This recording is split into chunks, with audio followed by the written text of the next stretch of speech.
Well, we're super excited to have you. You just have a wealth of knowledge. You began your career with Vidal Sassoon. You ran 320 salons. You launched a cosmetic company. You have a salon design company. You're an author. You've been on TED Talks. You just have a wealth of knowledge for the business. And as Tina and I were getting ready for this, we were kind of just talking about, your bio and things that you've done. And we're just like, wow, why haven't we had you on before? Because you're like that person. And like you said, you've been with Paul Mitchell for a long time, since '84, I think is what you said right before we got started. So we are just honored to have you. So welcome, Leon. Thank you. Great to be here. So kind of, we always like to start with, take us through your journey, because that it's one thing to say, like, you started with Vidal Sassoon, you opened, you managed 320 salons, but kind of take us through that process that brought you here. You're an author now, you've been on TED Talks, like how'd you get to where you are today in Sarasota, Florida? Well, it's a strange journey, because I qualified at a very young age with a PhD in behavioral psychology. And what do you do with a doctorate in behavioral psychology and no life skills? You go into the beauty business. There's enough material in our industry for a whole career for a psychologist. And I joined Vidal Sassoon back in the days in 1969, actually. That shows how old I am. When Sassoon was still in London, hadn't gone to America yet, and London was hip and very cool. And I joined as a Aveda, and Aveda means you don't get paid, you just watch and do a model in the evening. And cut a long story short, I was with Sassoon for 10 years, and I became their general manager, and I ran their salons. What that taught me was passion, dedication, art, it opened my eyes to a whole new way of doing things. It was, at that time, Sassoons were so far ahead in the 60s. And of course, a lot of ex-Sassoon people broke away and did some wonderful things as well. But Sassoons was an incredible induction to me, to the industry. After 10 years, I needed a fresh challenge. And with a partner, I acquired groups of salons, and I ended up owning 5 different groups of salons, all with different names through acquisition, very little organic growth. But you can go into a town like LA or San Diego, and we'd have 5 salons there, all different levels, not knowing that someone else owned it. So I ended up acquiring it and ended up with 320. The essence of that was that we didn't really dramatically grow the company that much, but we made tremendous profit, because we didn't need 5 corporate offices. We didn't need 5 capital equipment. We didn't need 5 secretaries. So we shrank the overheads and made serious profit. My next venture was really, I was having lunch and I became having lunch with someone, and somebody had this essence, and I loved Paul Mitchell at the time. We used Paul Mitchell.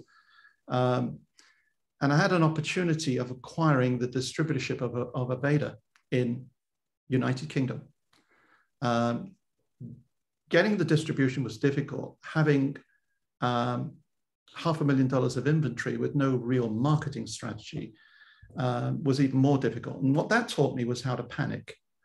And it was evident that a marketing strategy was required if we were to flourish. And my goal was to put the product in the bathroom of every UK consumer. Then we expanded to Hungary and Holland and Italy. We went through to Europe. And I was mindful of what Walt Disney said. Think of what the competition are doing and do completely the opposite. And I didn't go into salons. I went into department stores. Harrods, Harvey Nichols, House of Fraser, Liberty, to learn how to retail. And what I did was we took away the counters that were a physical and psychological barrier. We stood next to the consumer helping them with that process. Then we went into salons and said, I'm not going to show you about a retail from a manual. I'm going to take you and show you what we're doing. Always better to show someone than tell someone. We dramatically grew that company for 4 years. Estée Lauder acquired Aveda and bought me out. I came to the last distributor meeting, which was in Minneapolis, and the largest distributor of that brand happened to be there. And he asked me to come as a consultant.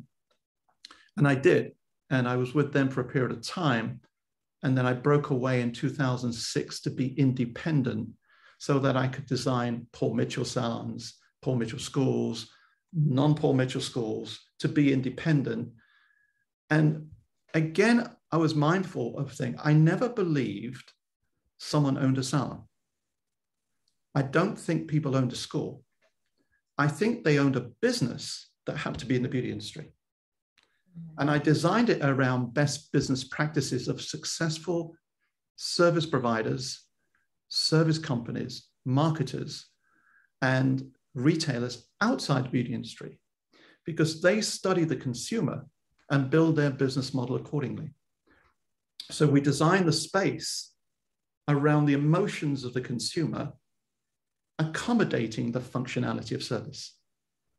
And that to me was a major point of change, is to not look at it as a salon or a school, but look at it as a business. Now, of course, you have to accommodate the functionality of what you do. But primarily, the whole reason that you are there is that it's profit. You're there to make profit for the business. You do it through art, and you do it through education, and you do it through other methods. But I'm fortunate because I work with the top 15, 20% of the industry, and I understand what their sales are, and I understand what their profit is. It probably is no shock to you to know that 85% of all salons in this country aren't making serious profit. So my goal is to build a business so that the salon or school makes serious profit. So the goal is to be consumer-centric and profit-centric. And that to me was the key. And I actually studied why, because most people, they fall into a comfort zone. They're comfortable what they're doing, and they don't take a risk. And a maxim of life is if you can't stand still, because challenge, excitement, and change are heading towards us at great speed. And we have to change that. And we have to look to ourselves to change it. Almost every successful person begins with 2 beliefs. The future can be better than the present, and I have the power to make it so. And so that to me was a fundamental change in the approach, and that what we did.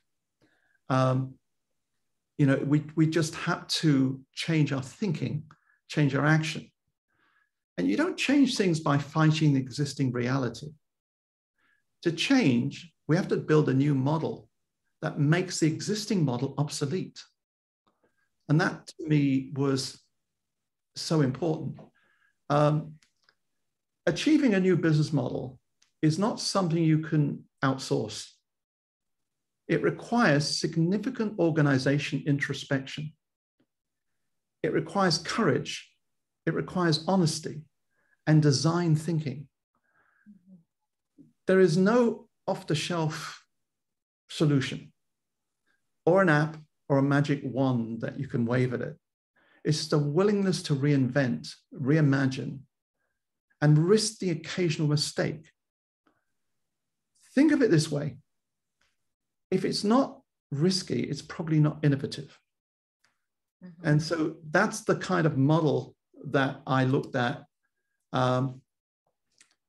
because to me, it was all about profit. And the level of financial success for a salon or school is determined by the foresight of the business model.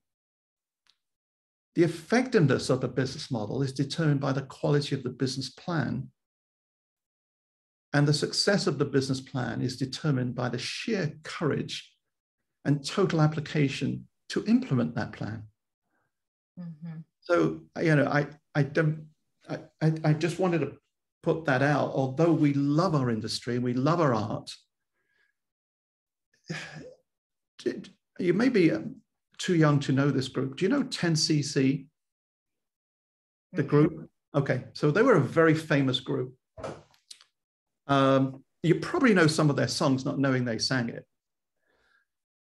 They had a song that went to #1 in America and the States, and it was "Art for Art's Sake, Money for God's Sake."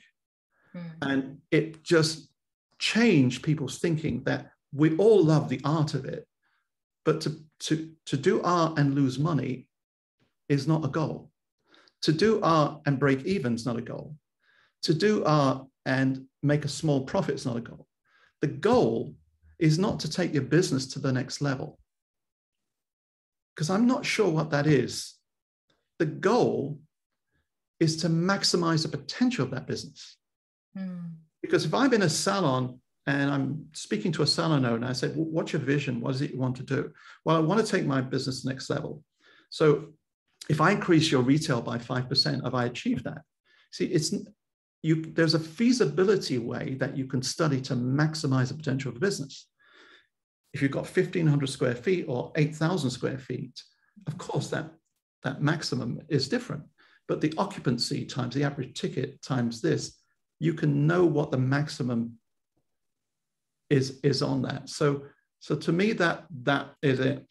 And we have to move out of our comfort zone in order to do that. If you stay in your comfort zone, you'll be safe. But unfortunately, you'll have regrets. Mm-hmm. This is a time for a clear, concise application of your vision. We must have the courage to set our sights very high. So high, in fact, that even the failure will have in it an echo of glory.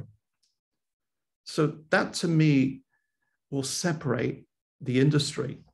It's a very interesting time in our industry because the consumer is evolving. Mm-hmm. We now have a plethora of choices. 20 odd years ago, they never had the internet as much as they do now to look at things. They have choices. And so we have to build our business model around their emotions, accommodating the functionality of service. Yeah. I hope that kind of helps. That's so good. And I love where you're going with this. And I would love to hear from your point of view as we move forward. What is the best way that salons are going to need to do to maximize their actual potential, as you say? And I love that you're going in that direction, because what are we missing as salon owners? And I think I read somewhere in upwards of 50 to 60% of the functional salons, of which we coach only W-2 employee-based salons, Shaun and I, but many salons are closing the doors because many of their stylists are leaving to salon suites. And right. So what's the solution here? What do you see? Well, there's a few solutions. The single most powerful force on the planet today is the accelerated electronic connectedness of humanity. Mm-hmm. So what I do when I do any business is I create a strategic blueprint. It's one piece of paper. On the left column, I have what is my vision? What is my mission? What is my sustainable competitive advantage? What do I do that no other salon or school does? And then I look at my resources, the next column. What's my financial resources? What are my human resources? What's my technological resources? And then I look at what are my initiatives? What is it I want to achieve?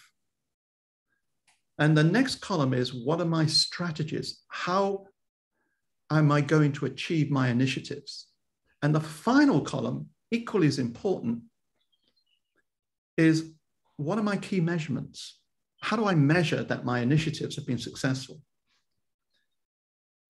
And you make a valid point.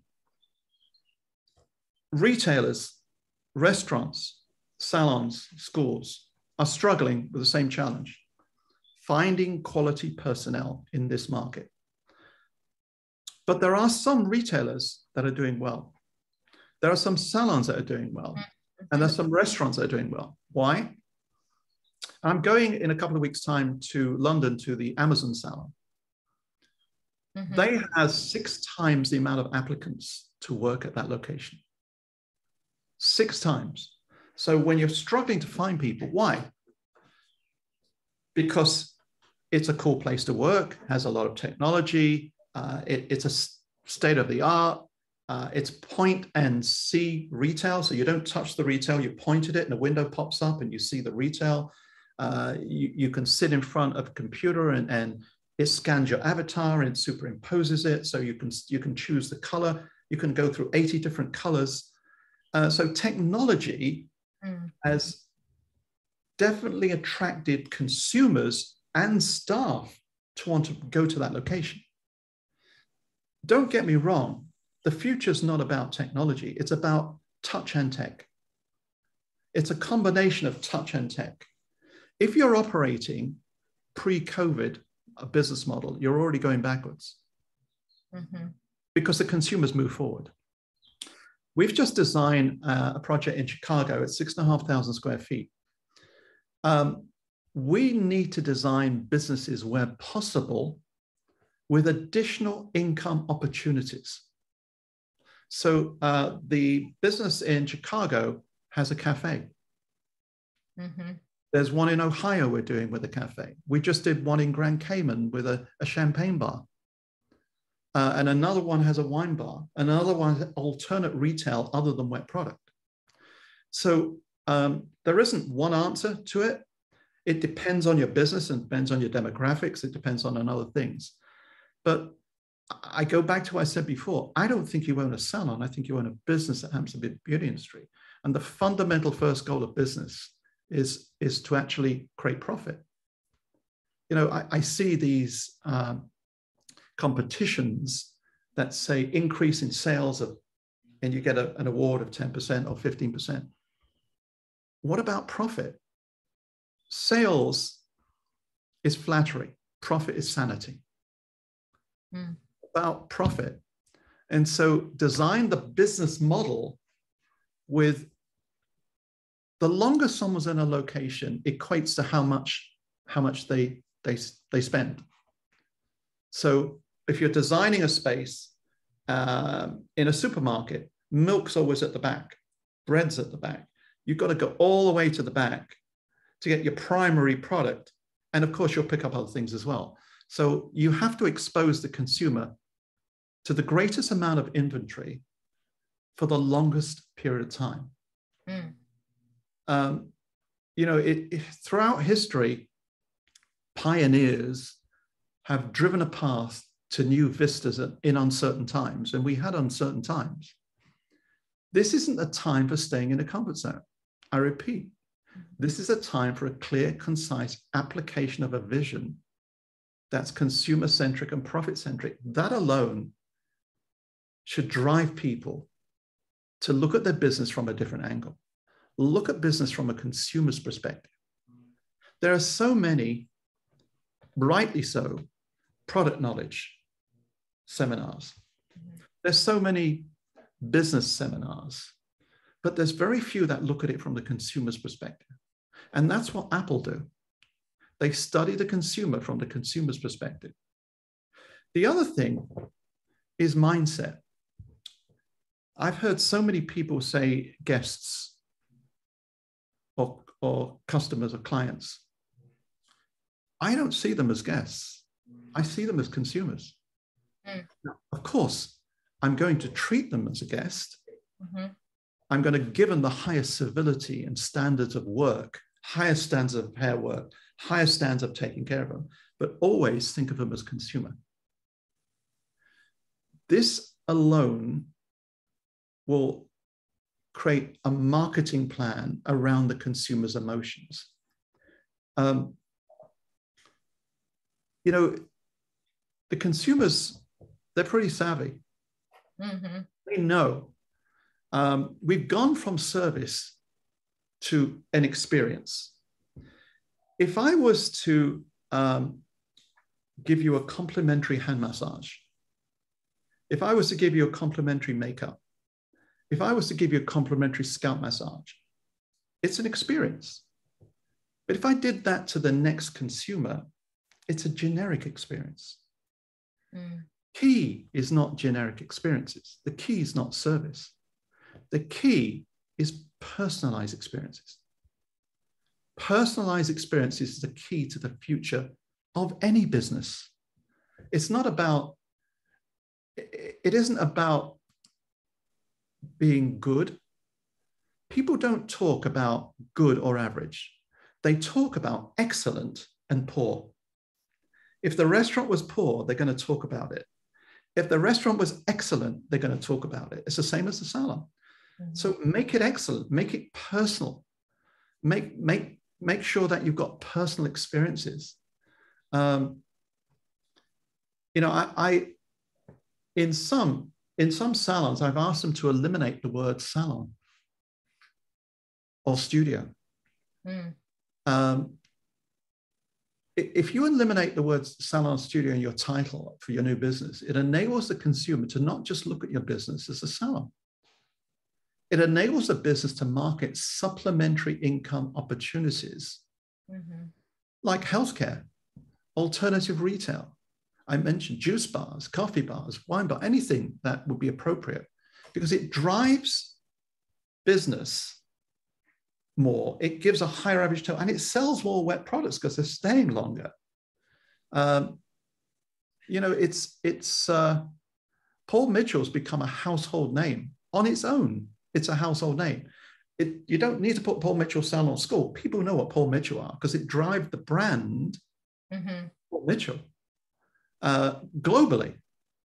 And to me, that's the fundamental thing. Aim at personalized experiences. You can't build the future with legacy thinking. Yeah, wow. You can't build the future with legacy thinking. Today's initiatives are tomorrow's minimum standards with increasing rapidity. See, once we rid ourselves of traditional thinking, we can go on with creating the future. So I hope that helped you a little bit. Wow. Yeah, so many notes taken here, but I want to kind of stay in the beginning. You talked about best business practices, and you kind of just hit on some of them. I'd like you to kind of dive a little more deeper into that, thinking of the salon owners. Like, I have my salon and it's 1,600 square feet. So what are some best business practices for me as a salon owner in a 1,600 square feet salon? Okay. So what I do when I speak to any salon of anything, the goal, whether it's 1,600 square feet or bigger or smaller, is to maximize the potential of that 1,600, right? So I do a feasibility study. You've got 1,600 square feet. How many service positions do you have? That's cutting and color. So you might have 12 cutting, 4 cutting. So you've got 16 service positions. What is your average ticket?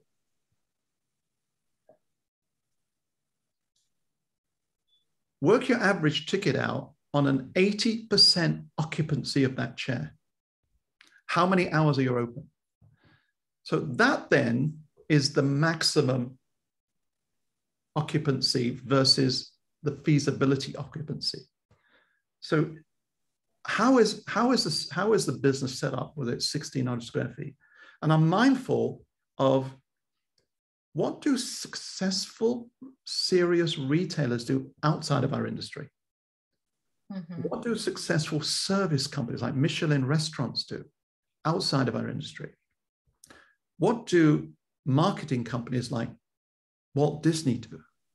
And I emulate the best practices of those companies in how they serve, how they sell, how they educate. To me, if you want to maximize retail, and Paul Mitchell might be higher than most, but the industry, 88% of customers don't buy products from the industry, only 12%. And the interesting thing is this, and I got this from Amazon, 76% of people buy beauty products between 7 at night and 8 in the morning. They go home and they're looking and they're scanning. So one thing you can do is two things you can do to capture customers that are in the salon and capture customers at home. You have to think differently. I believe the way of selling products is from the chair, not from the retail area. Yeah. So what we're doing is we're building smart mirrors into the styling station that has the customer's profile, that has all the wet products on them, has all the treatments on there, has color on there. And so the customers had their hair done, they're finished. If you ask these two poignant questions, and this is what I did. You've had your hair done. How do you feel? You should feel great. How do you look? You should look great. Once you've solicited those two answers, you then ask one poignant question. Would you like to maintain that look in between visits until I see you next time? What can you say to that? You can't say, no, I don't want to maintain it in between. I just, right. So then you bring up the products in front of the customer on this monitor. These are the products I used on you to achieve this look. And it shows the features, the benefits. It shows what products link to it. And the customer orders products when they're in the chair by voice activation. That dramatically increases retail sales. You've captured the consumer in the chair. Because once they get up from the chair and go to the retail area, the stylist goes to the next customer. More often than not, it's a lost sale. The other thing is, I believe you can capture people with an incentive to drive them to your salon or school website with augmented reality and artificial intelligence. So what would happen is you're sitting at home and you're one of these between 7 at night and 8 in the morning, and you're going to the website. You are greeted. You can walk around the whole retail area. You're greeted by an artificial intelligence, an AI concierge, who actually says, "Hi, Mrs. Brown, love to see you. What type of hair have you got?" You're getting a consultation from this AI, the same as you would in the salon, and it's an Amazon beta, because they don't do that. So you go there and you get that consultation, and the chances are high, with an incentive to go to that website, that you're going to buy from the website, because you're going to Amazon, you don't know which ones you're picking, right? You're not getting education like you do in a salon or school.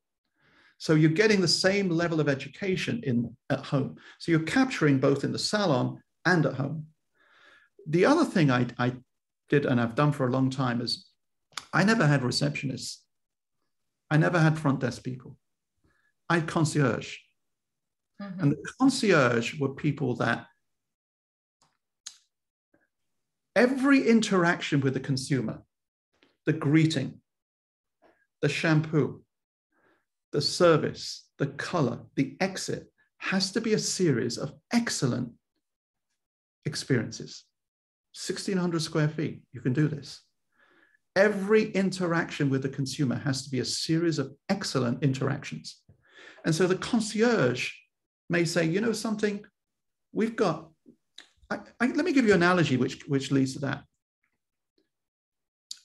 I'm a vegan, so this doesn't work with me, but you go to McDonald's, right? And you wait in line a little bit, you order fries, you order large or small Coke, you give a little bit of money, you take your food on a tray and you sit down, you eat your meal. You don't walk out of there and say, wow, what a fantastic meal I just had, right? But McDonald's met your expectations. You knew exactly what you're going to get, and you got what you expected. Now imagine you went to Pierre's restaurant, and Pierre greets you personally at the door. He brings you through to a lounge, and he offers you a complimentary cocktail. The maitre d' comes over and says, you know, I know that you like Chilean sea bass. We have it fresh today. And I put your favorite bottle on the table. The music's romantic. The food's excellent. The wine's good. What are you going to say the next day? I went to Pierre's. It was excellent. That's exactly what you have to do in a salon. You know, just imagine this story. You win a $1,000 haircut. You've never been to the salon before. You get a $1,000 haircut to go to this salon. What would you expect for $1,000? A lot. Would you expect a grand piano to be playing in the corner? Would you expect the scissors and comb to come out on a cushion? Do you think it should be gold? The massage, every aspect should be great. Mm-hmm. Next time you go back, would you pay $1,000? Probably not. The trick is do the $1,000 service for the standard price you're charging. It costs nothing to do excellent. Make every interaction excellent. And that's what I would do in a $1,600 square foot location or any location. Make sure every interaction is excellent, that I'm offering that details. So good. I love the fact that you're saying personalized, and it's amazing. And I love the concierge concept. That's huge. I was thinking about, there's the Ritz right there in the Sarasota that my husband and I keep going to, and it's expensive, right? But we keep going because they know our names. And they're always like, oh, hi, Mr. and Mrs. Black, you know, and so nice to see you. And they, do you want the same thing that you always get? You know, so it's like they know us. And so it's just so beautiful. So how do you train? What does that training look like? Because I think a lot of times what we're seeing is a lot of salon owners that we're coaching that are working, 60 hours a week behind the chair, and they're trying to get their team to take this on. What does that look like for the average salon owner to get something like that started, to train their team to give this excellent service? Well, it's a very valid question, but quite frankly, before we train the team, we need to be trained. Exactly. Yes. We need to train because the only way we will evolve the industry and elevate the thinking of the industry is if we're honest. If we're honest with ourselves. There are very few MBAs that own salons, right? Yeah. Right. What happened, generally speaking, is that you became smarter than the average hairdresser and you decided to open a salon without any business acumen or training anyway. Right. So we need to be exposed to the right environment. We need to be exposed to financial restraints, marketing restraints, leadership restraints. All of these things we need to have. So before we change our business, before I change our business model and pass this on to team, we need to evolve our thinking.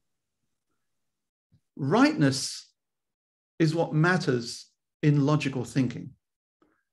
Richness is what matters in lateral thinking. Mm. It allows us to choose alternative paths and uninstructed pursuits.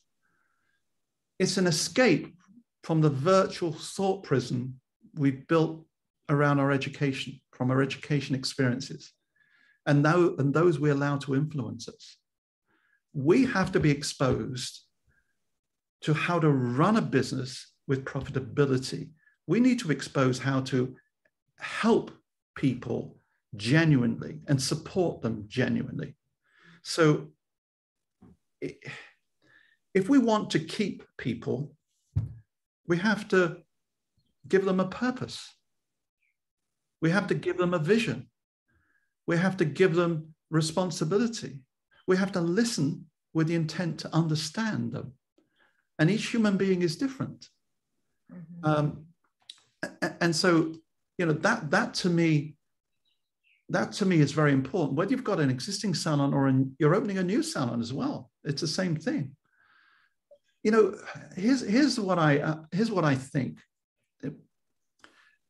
When you choose to build a new salon or you have an existing salon, think of it as the stage of which a wholly unique story will unfold.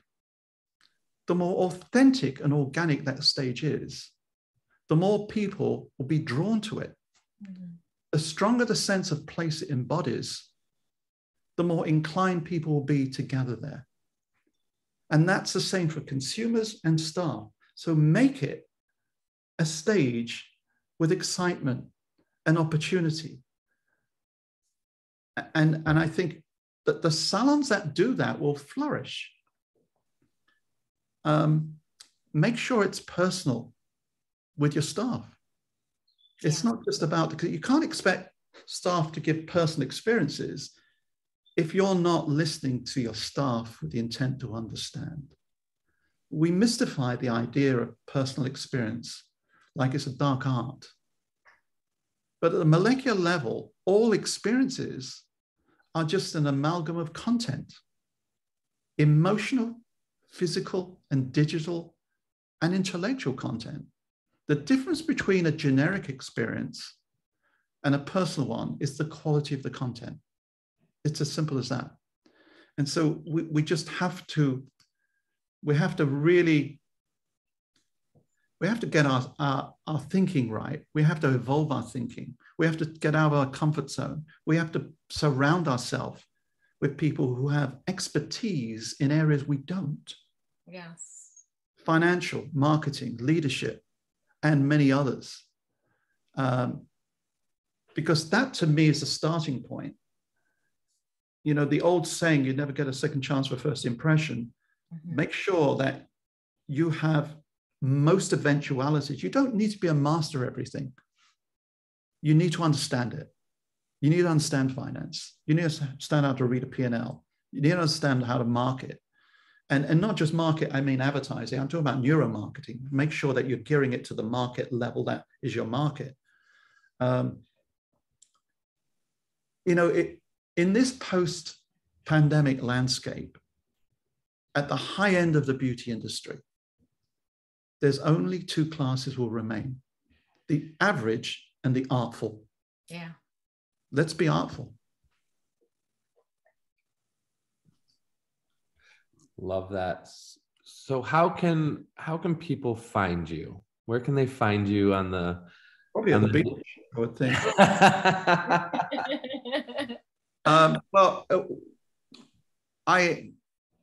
We have a company called Eurisko Design, and we're partnered with an Italian company called Maletti as well. But we design salons all around the country. We design the furniture, we design the salons, and we design their business models as well. Wow. Our website is euriskodesign.com.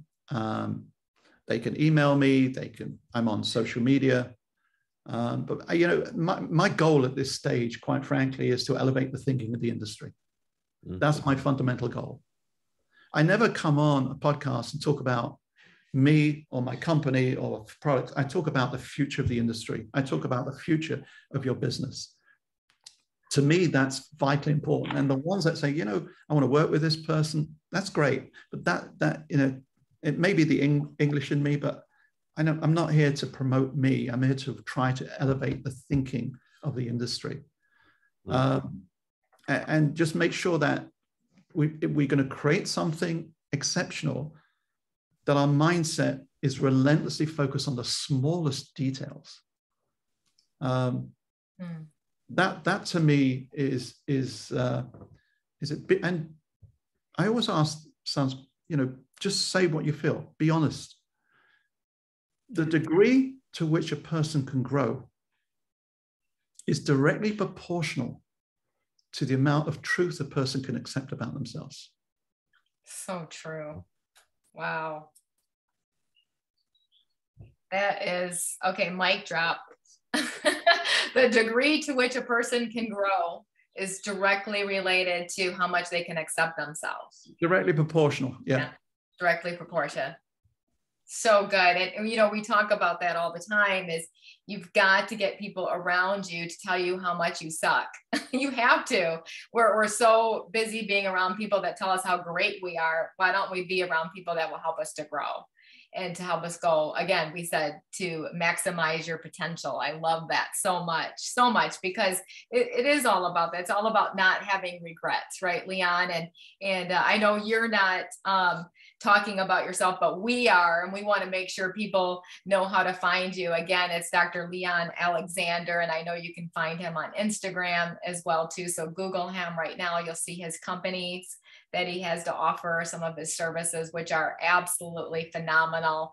I've heard you speak many times, and I'm definitely a fangirl. So thank you for being on our podcast today. And the last question that we have for you is, what is something that you've been wanting to tell a new stylist just entering into the industry? Give them a piece of advice from Dr. Leon Alexander.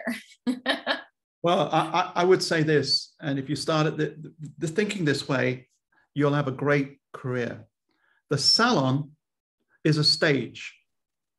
All the staff are actors, the customers are the audience, and our job's to entertain them. Yeah. So good. That's it. Yeah, to me that's so important.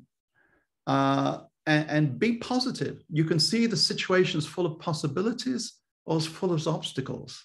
Depends on your outlook. Make sure you have a positive outlook.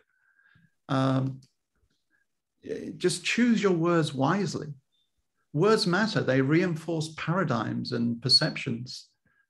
Run with it. Blow up the model. Have fun. Risk, reinvent, all those kind of things. But just have passion about what you do. If you're sweeping the floor initially, do it with passion. It sounds strange, but just do it with passion, and you'll have a tremendous, fulfilling career in our industry. Absolutely. 1000%. So thank you for being on our podcast. We appreciate you so much, Leon. You're welcome. You're welcome, guys. Appreciate it. All right. We'll talk soon. Thank you. Take care. Thank you. Take care. Bye. Bye.